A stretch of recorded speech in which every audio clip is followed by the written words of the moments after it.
disesuaikan ya pinggang di pertemuan tadi. Nah ketika mudah-mudahan nanti praktik ini beriman. Amin. سبيل الدموع سبيل مريح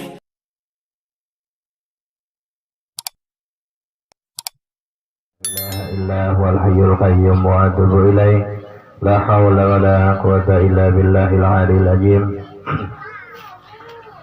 أشهد أن لا إله إلا الله وأشهد أن محمد رسول الله إلا حضرة النبي محمد رسول الله صلى الله عليه وسلم وعلى آله وأصحابه وأزواجه وذريته وأهل بيته أجمعين ولجميع المسلمين والمسلمات والمؤمنين والمؤمنات الأحياء منهم والأموات برحمتك يا أرحم الراحمين شؤون الله لهم الفاتحة. السلام عليكم warahmatullahi wabarakatuh. Ulun mewakili masyarakat Desa Batua secara keseluruhan mengucapkan beribu-ribu terima kasih kepada panitia dan seluruh anggota majelis pondok pesantren itu sudah dilaksanakan dan ditempatkan di Desa Batua. Mudah-mudahan ini menjadi hal yang positif bagi masyarakat Ulun, terutama kalangan anak-anak remaja maupun anak-anak yang baru beranjak dewasa. Alhamdulillah, puji syukur kita panjatkan kehadirat Allah Subhanahu wa Ta'ala yang mana senantiasa telah melimpahkan rahmat kepada kita semua, sehingga kita dalam keadaan sehat walafiat untuk tetap dalam menjalankan perintah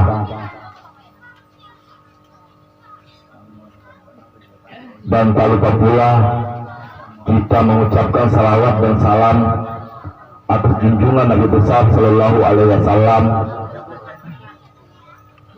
yang telah membawa kita, telah memberi arahan kepada kita semua sampai kita hari ini melaksanakan perintah Allah Subhanahu wa Ta'ala. Sangat-sangat kita muliakan dan kita hormati dan kita ajari para habaib, para syafa'ah dan para guru-guru, dengan para bimbingan para guru-guru inilah mudah-mudahan kita selalu berada di jalan kebenaran. Walau khususnya kepada Kakang Babur Salib, dengan berkat beliau lah kita bisa terbentuk suatu majelis dan suatu ikatan sehingga bisa terhubung tiga kecamatan dengan di atas namakan suatu persatuan, yaitu majelis zikir. Majelis zikir ini tujuan untuk kematian, tapi mohon kepada yang bertahan, jangan dikaitkan persatuan majelis zikir dan persatuan kematian bahasanya.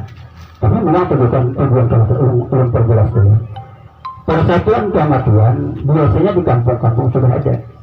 Itu masalah apa lokasinya, maka cara pemandian kayunya, kapal-kapalnya. Tapi ini majelis persatuan, majelis zikir ini meningkatkan suatu persatuan karena ada beberapa keuntungan di balik pelaksanaan yang menimpa misalnya sudah kepada ahli waris. Yang pertama,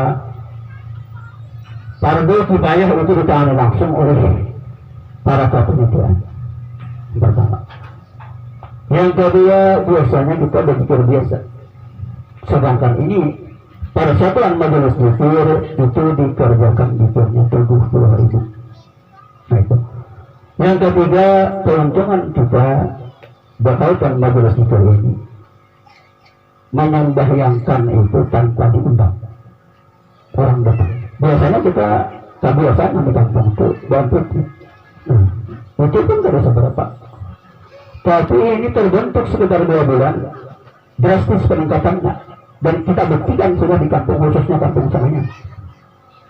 Dan kita membentuk ini supaya terjalin suatu hubungan silaturahmi, bisa mengenal satu sama lain, khususnya bagi kita umat Islam.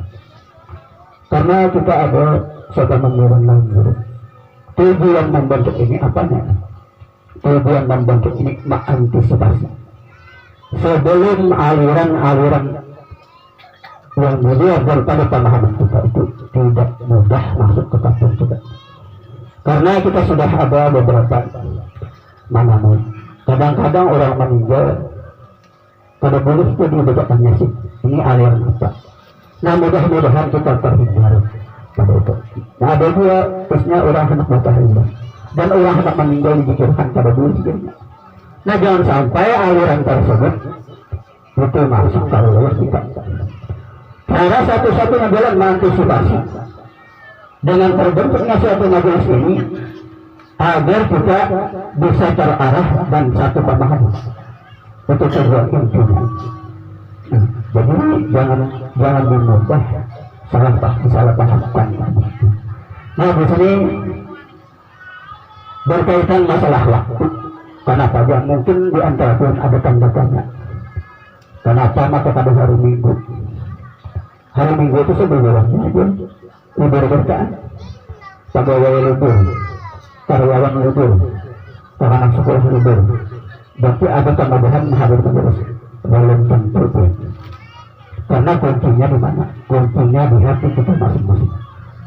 Walaupun harinya libur, tapi apabila hati kita terarah, itu pada mungkin. Nah, kami atas nama panitia ini kami menyimpulkan kenapa di hari Kamis ini pertemuan dan kegiatan suatu kegiatan bulanan di hari Kamis ini, karena ini adalah hasil tirakat para guru-guru dan hasil istiharah para guru-guru. Jadi mohon maaf karena waktu ini memang orang memohon dua dulu karena sembarang cakap-cakap lain karena menurun berbagi pun pas di hari Minggu karena sama libur itu karena pemikiran ulun nafsu bukan petunjuk. Nah, sedangkan kita pakai ini petunjuk, terusnya guru-guru itu membidangi di bidang ahlus. Nah, jadi itu yang sampai jadi ini ada diperjelas lagi. Nah, persatuan majelis dikir al-Musaid al-Ami al-Aisyam disabatu akan menetapkan berat yang berbeda. Syarat menjadi anggota majelis zikir. Pertama, mengumpulkan kartu keluarga atau kata. Yang kedua, membayar uang pendaftaran 50.000. Yang ketiga, bersedia membayar iuran setiap ada orang anggota yang meninggal. Astagfirullahaladzim. Alladzi la ilaha illa huwal hayyul qayyum wa atubu ilaihi wa la hawla wa la quwwata illa billahil aliyyil azim. Alhamdulillah kita dapat melaksanakan majelis zikir yang dirahmati oleh Allah Subhanahu wa taala, yaitu majelis zikir 70.000. Mudah-mudahan lebih berkembang, lebih banyak orang yang masuk dan lebih luas lagi. Kali ini ulun akan membacakan kitab Bajuri yang dikarang oleh Syekh Ibrahim Al-Bajuri. Kitab Bajuri ini adalah kitab fikih pertengahan. Kitab fikih yang awal yaitu tangga ibadah. Pertengahan kitab Bajuri. Lebih ke atas lagi yaitu kitab Fathul Mu'in. Nah, di dalam kitab Fathul Mu'in kena dijelaskan, misalnya mayatnya ini keluar najis terus, habis dimandiakan najisnya keluar terus, kayak apa caranya, kayak apa cara membersihkannya, apakah dimandiakan pula ataupun dibersihkan najisnya. Contoh lagi, misalnya orang kafir hanya masuk Islam, belum bersunat lagi meninggal. Nah, kayak apa caranya tuh? Ini dijelaskan di dalam kitab Fathul Mu'in. Cuman yang ulun baca ini yaitu kitab Syekh Ibrahim Al-Bajuri.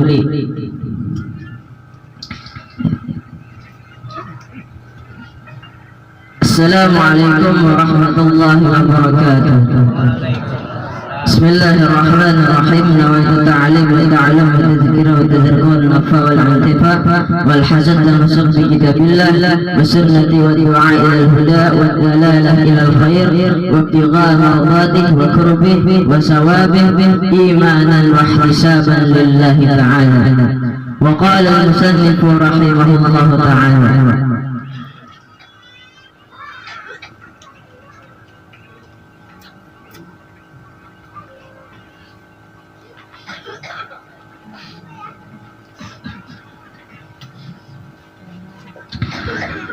Bismillahirrahmanirrahim.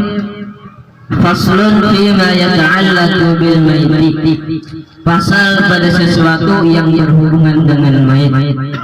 Min ghuslihi wa takfinihi was salati alaihi wa dafnihi. Daripada memandikan mayit dan mengkafani mayit dan menyembahyangkan atasnya dan menguburkannya. ويلزم على طريق فرض الكفاية في الميت المسلم غير المحرم والشهيد. Dan wajib atas cara fardu kifayah pada mayit orang yang Islam selain orang yang hal keadaan berihram meninggal ataupun mati syahid. Arba'atu asya'a, 4 sesuatu. Ghusluhu wa takfinuhu was salatu alaihi wa dafnuhu.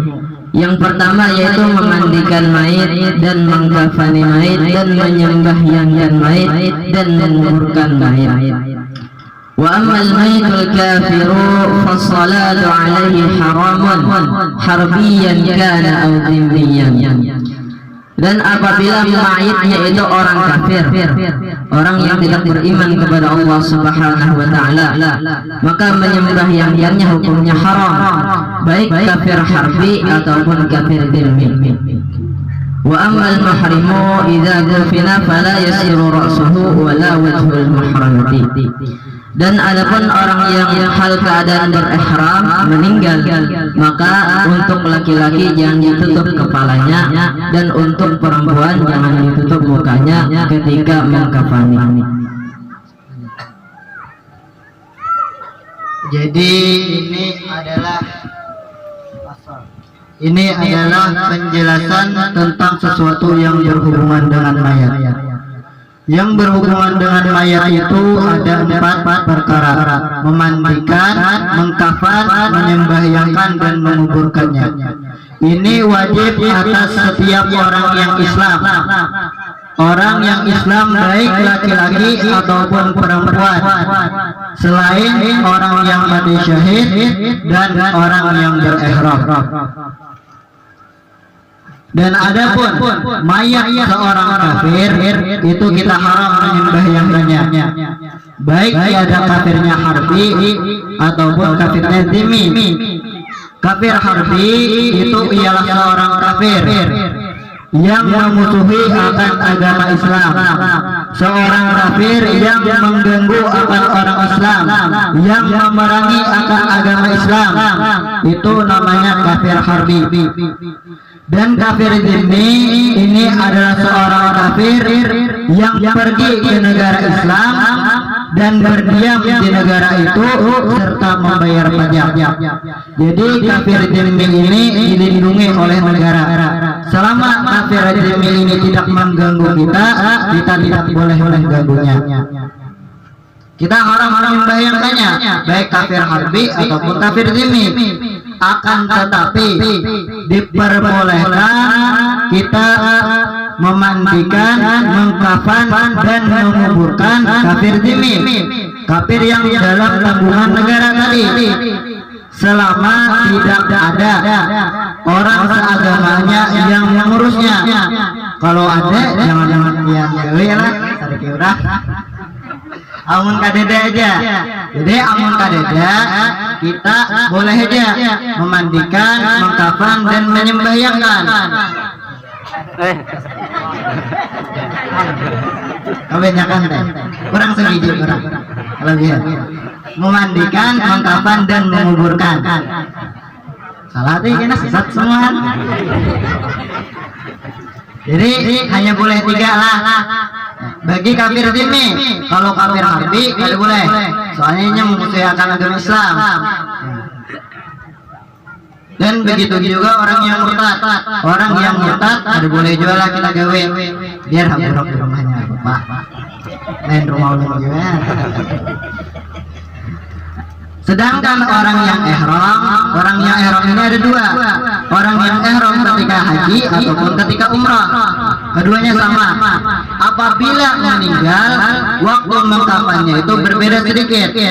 Bagi seorang ihram laki-laki, itu kepalanya jangan ditutup, jadi dibuka aja biar aman.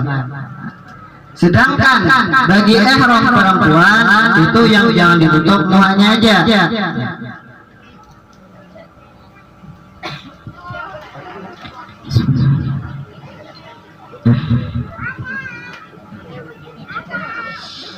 وأما الشهيد فلا يصلى عليه كما ذكره بقوله وإثنان لا يغسلان ولا يصلى عليهما. Dan adapun orang yang mati syahid, maka kita tidak boleh menyembahyangkannya. Sebagaimana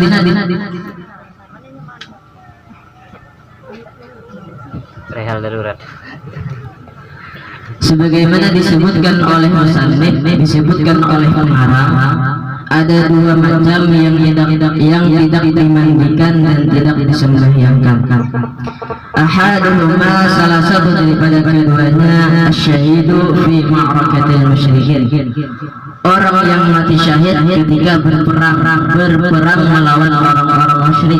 Orang-orang musyrik yaitu orang yang menyekutukan Allah, orang yang ada di Islam, orang yang lain agama Islam. Wa huwa man mata fi qital al-kuffari bisababihi sawa'un waqahu kafiran mutlaqan aw musliman khata'an. Jadi matinya itu ketika berperang melawan orang-orang kafir, baik orang Islam itu meninggalnya dibunuh oleh orang kafir ataupun orang muslim yang bersalah, atau ada salahahu ilaihi aw saqata an labadihi aw nahwi dzalika, ataupun kembali senjatanya kepadanya atau terjatuh daripada tunggangannya atau daripada yang demikian itu contoh. فإن مات بعد انقضاء القتال بجراحة فيه يقع بموته منها فغير شهيد في الأزهار.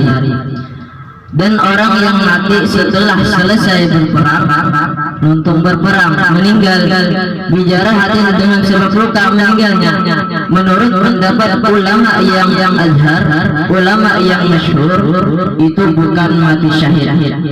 Wa kadza law mata fi qitalil bughati aw mata fil qitali la bisababil qital. Dan seperti itu juga bukan mati syahid, yaitu dengan sebab peperangan. Wasani, dan yang kedua, as-saqtu alladhi lam yastahilla ay lam yarfa' sawtuhu sarikhan, fa in istahalla sarikhan aw baka fa hukmuhu kal kabiri. Dan yang kedua yaitu bayi yang keguguran. Yang dimaksud di sini bayinya itu tidak terdengar suaranya dengan jelas.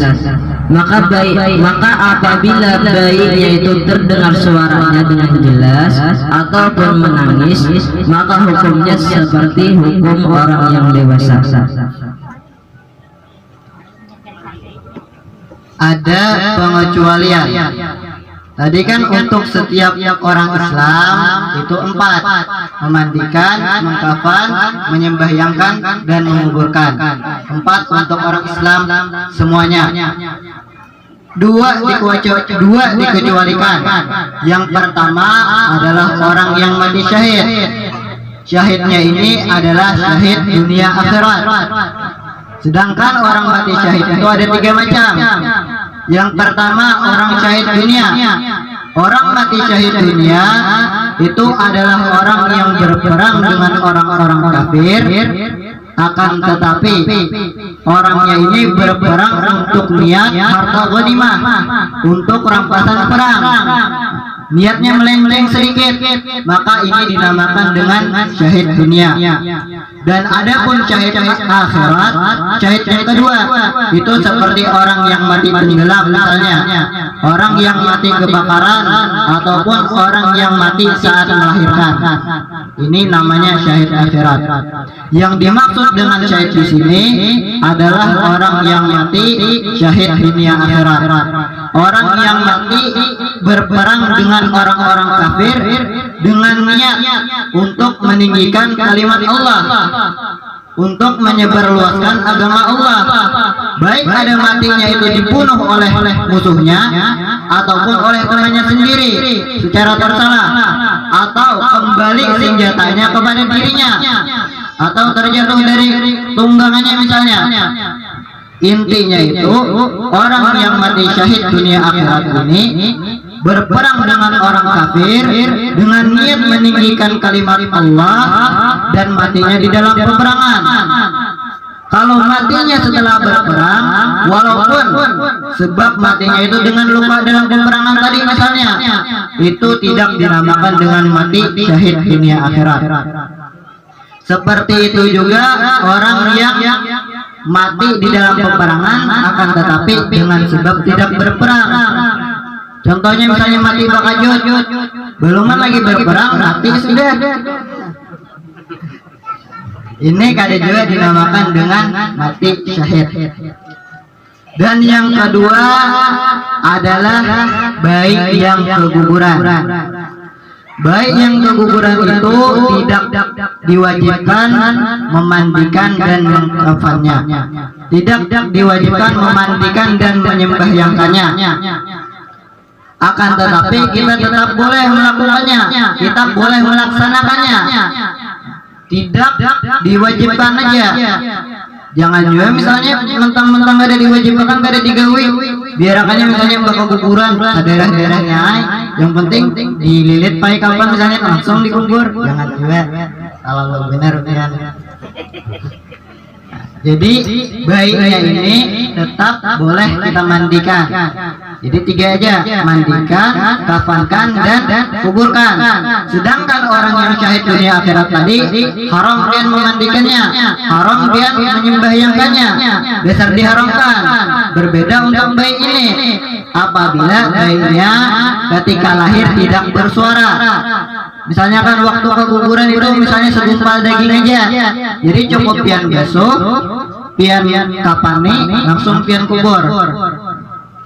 Tetapi apabila bayinya ini pernah bersuara, waktu lahir pernah menangis misalnya kan, tapi mbak itu sehari atau 2 hari meninggal, atau sejam mbak lahir meninggal, maka ini seperti orang yang dewasa.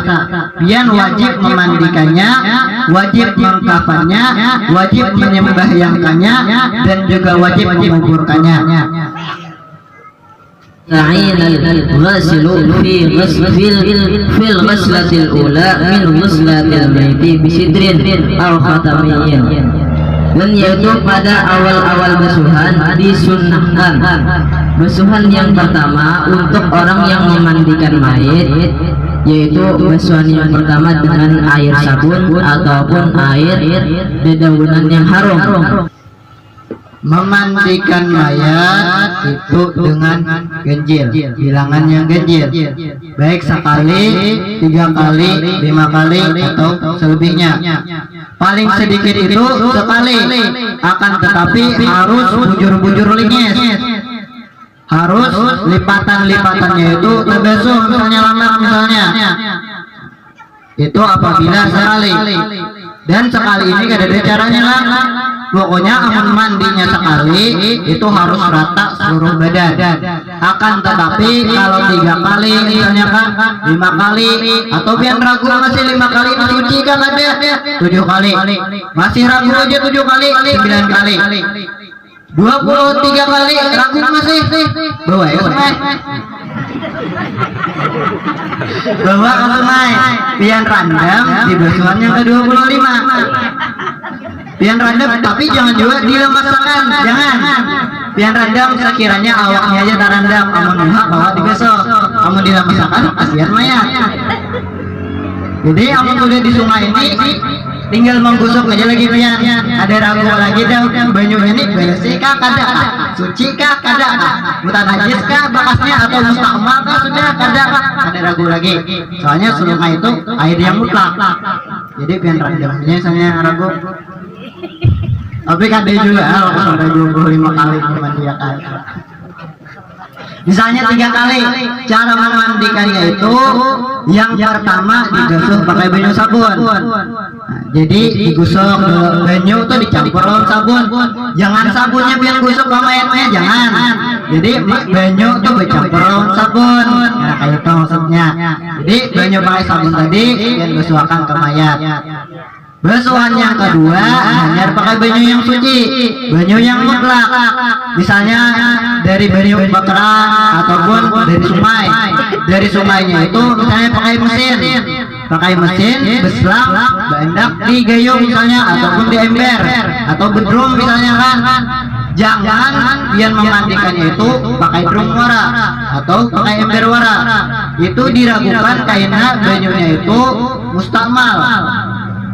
Kalau kan banyunya itu karena bekas kita memandikan yang pertama atau karena bekas yang kedua ataupun lagi bekas tangan kita yang sudah bekas kena sabun tadi, itu diragukan karena banyunya itu mustakmal. Jadi pakai banyu yang mengalir dari mesin ke bak tadi misalnya. Jangan juga pian samprot mayatnya. Misalnya mentang-mentang pakai selang pian samprot mayatnya kayak menabrak motor lagi, diangkat tangannya. Jangan, nggak boleh. Kasihan si mayat, kasihan. Jadi memandikannya itu pakai gayung aja, akan tetapi dari banyu yang mengalir. Jadi kalau banyu ini mengalir terus menerus dari tempat yang suci kan, dari banyunya tadi yang mutlak dari sungai ataupun kayak leding misalnya kan, tuh dijamin banyak banyunya sudah. Jadi suci banyunya itu terus menerus, walaupun ada bekas kecipratan banyu itu kada apa-apa karena banyunya tadi masih ada yang mengalir tadi. Kalau dari bak bara kan kayaknya ragu-ragu nih. Jadi amun memandikan 3 kali ragu aku aja. Banyunya tadi pas kecipratan kada aja. Kayaknya memandikannya 5 kali kayaknya sampai 100 kali memandikan. Kasihan. Jadi kayak itulah. Kalau mandinya 5 kali berarti yang pertama pakai sabun, kedua, ketiga, dan keempat itu meratakan seluruh badan. Mayatnya itu dipusut di bagian parutnya itu dipusut juga. Kalau kau pindah ada keluar najis di kemaluannya. Amun biar ada lebih jelas, kayaknya tak boleh guru. Ada aja kita bisa guru sini. Ketua bisa juga. Siden. Jadi ulun yang ada di kitab aja. Kalau siden langsung kena ngomong prakteknya kena. Jadi kalau kau ada yang bersedia, saya diguboy. Ada? Adel, hendak diguboy kah? Kalau kau ya. Jadi kalau minta hendak prakteknya, datangnya langsung guru atau ketua. Kalau dari kitab kan baca-baca mendengar-dengar wara kada tahu nang kayak apa, memberasi telinganya kayak apa, memberasi kemaluan belakangnya kayak apa, orang nang dulu kayak apa memberasinya. Jangan guru langsung prakteknya biar. Dan basuhan yang ketiga itu dengan air kapur.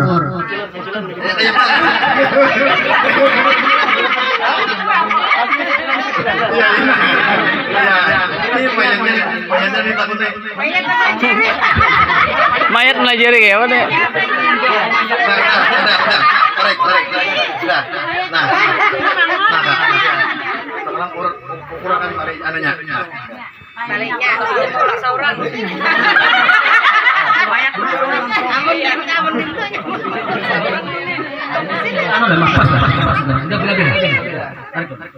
Ada biasanya mayatnya berhandap.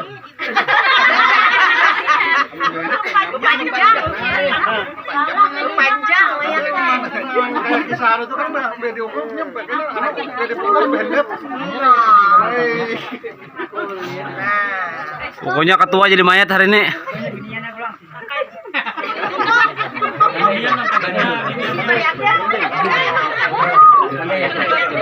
Sama aja ya. Nah, jadi jalan-jalan malkor secara jalan sirong, secara jalan apa jalan sirong, jangan mana. Jadi nah, lipat dua tuh. Jadi kada sirong. Jadi kada tak hitung kain. Biasanya bila langsung itu patok itu kain. Nah, jadi cara marahnya dia rata. Jadi yang langsung ditutup itu anu kan andai jadi 30.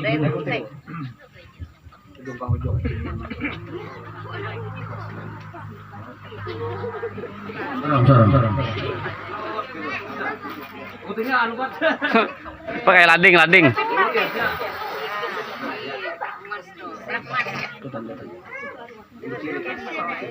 Tiga ini di pacunguran apa dilepas. Nah, kira ada tata cara melepas daripada sisi. Nah, perhatikan, ini kan sudah digunting tiga kalau deh. Nah, ketika sudah digunting tiga, itu sisinya di kalaunya yang baru ihram ataupun yang naik haji itu disunahkan memakai kain ihram karena dasarnya petinju lawan kain ihram itu memang ada berjahit. Nah, jadi sama aja itu disunahkan benar karena sebagai saksi di hari kiamat. Berarti praktek hari ini pakai 3 lapis kain guru lah. Pakai 3 lapis gitu loh. Tahun ukuran kain berapa? 4 misalnya. Karena maksudnya setiap kan 3 aja.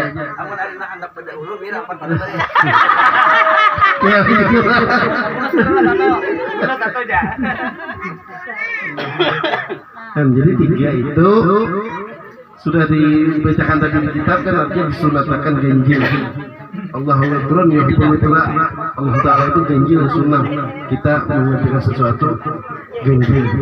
Jadi ibaratnya tapi duit-duitnya Jepang ada juga harus genap 4 rakaat ya. Kira Allah kira ada hadis sunnah ganjil lalu 5 rakaat itu horor ya. Itu masalah karena Dua tuh bini turun kalau di pamer telepon gurunya aja langsung coba kemana menikahi kira bilang iya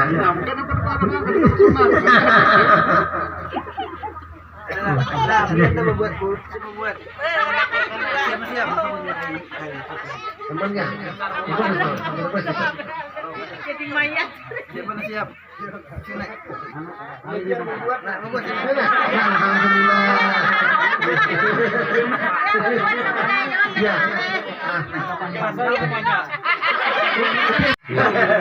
Oh iya. Ini gunanya untuk baju.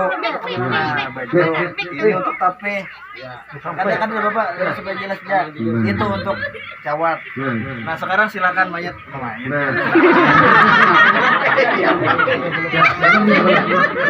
Nah, itu ceweknya.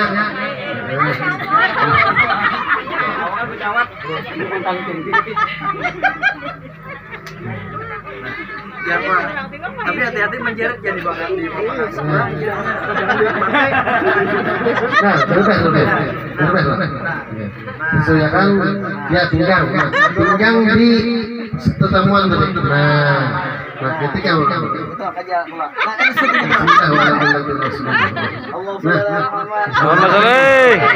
Mudah-mudahan nanti praktik nih beriman. Amin. Katanya ini bisa ilmu mereka. Nah, jadi Bang Kris Sebelah sini. di sini. Coba jangan sampai mengharap murah.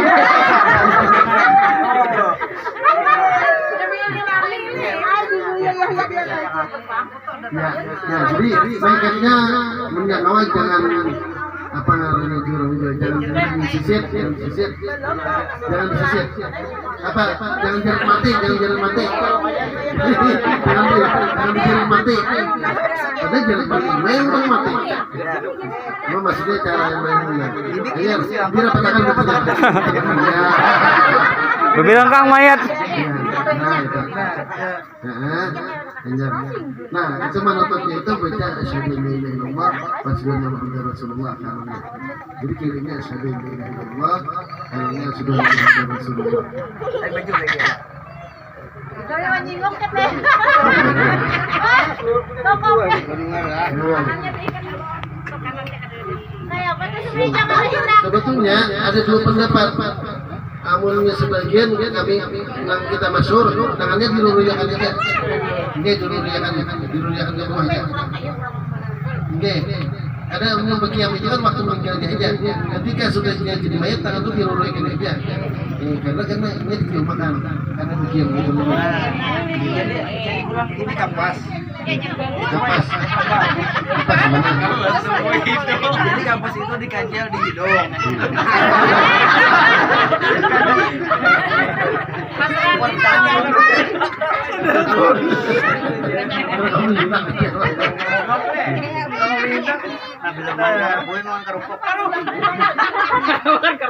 Tangannya lurusakan, tekan.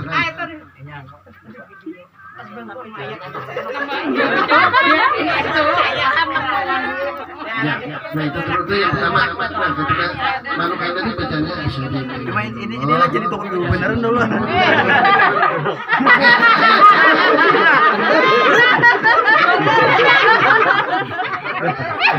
Nggak mau ngocok ke hidup aja.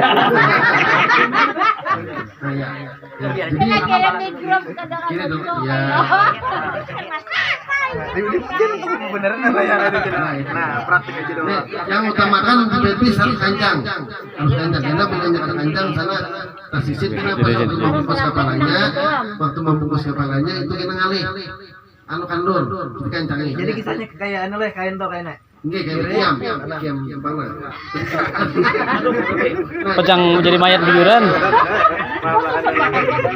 Tawa aja mayat. Ini jangan malam kita jangan buka dah lah. Mayat dia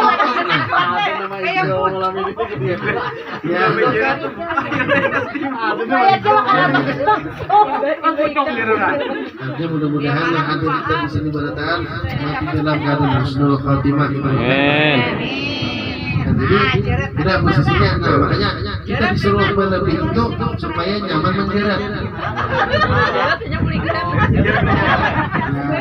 Bapak jerat dulu. Yang penting apalagi jangan dimasukkan. Ya bacaan maikatnya langsung. Mundur dah. Bacaan maikat. Bacaan maikat langsung bro, langsung. Ngaji kapan sih baca? Ngaji kapan di bro? Bacakan Bacakan bro. Kenapa lagi? Om kada dipakainya depa. Tapi tatap. Ini anu maikatnya kayaknya. Nah, insya Allah kita tampilkan, kita berikan dia. Oh, ada buku kan. Kalau dijilid jadi buku nyaman banget.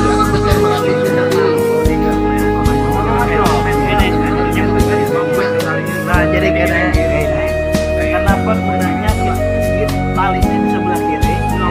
Karena begitu diendap di yang kanan, itu kan kiri mah. Nah, itu kalau. Nah, kelas ya.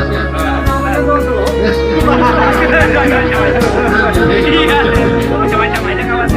Nah, sudah.